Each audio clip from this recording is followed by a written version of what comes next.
কাহিনী শুনাৰ পূৰ্বে দৃশ্যবোৰ চাই লওক।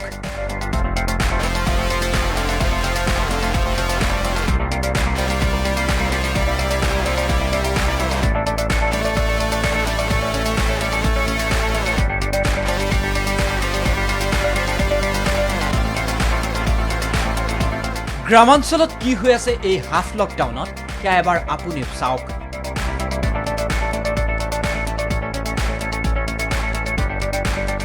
প্ৰতিটো দৃশ্যই শিহৰণকাৰী, প্ৰতিটো দৃশ্যতেই চকু থৰ হৈ যাব আপোনাৰ।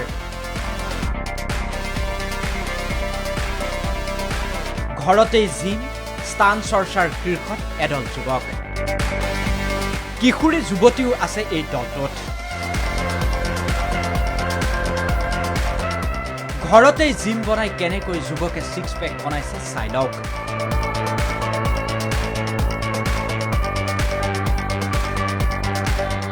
জিমৰ বাবে সঁজুলিৰ অভাৱ নাই, ধন, সেয়েহে ঘৰতে এওঁলোকে সাজি লৈছে জিম।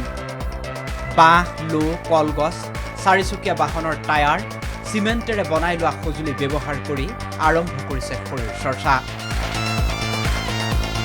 ভালদৰে চাওক এই যুৱকৰ দলটিৰ কাৰুকাৰ্য।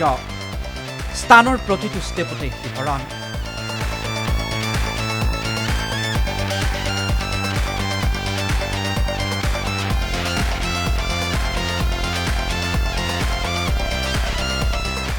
নিমিষতেই বগাব পাৰে পকী দেৱাল।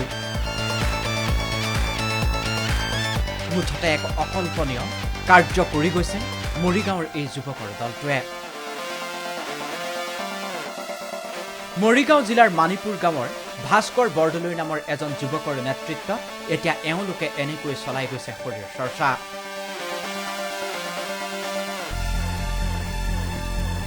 এইটো আমাক কৰা হৈ গ'ল 3 বছৰমান হৈ গ'ল। সামগ্ৰীবিলাক ঘৰতে বনাই লৈছোঁ, এয়া চিমেণ্ট দি বনাই লোৱা আছে।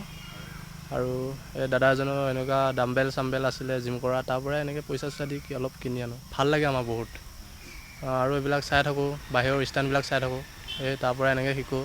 আৰু ভাল হয়, বেমাৰ আজাৰ কাৰণেও ভাল হয় এইবিলাক এক্সাৰচাইজ কৰি থকা। এনেই এইবিলাক বস্তু ভাল পাওঁ, সেইকাৰণে কৰোঁ।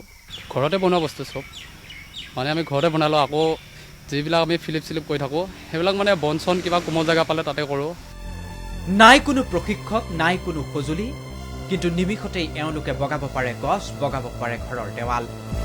এক যুঁজাৰুৰ দলৰূপে পৰিচিত হৈছে মৰিগাঁৱৰ এই দলটো।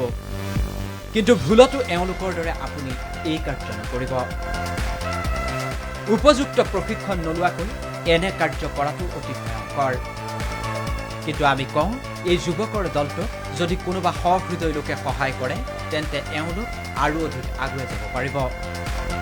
কেমেৰা পাৰ্চন আবুৰ সৈতে মৰিগাঁৱৰ পৰা ফৰিদুদ্দিন ইউনুছৰ ৰিপৰ্ট, DY365।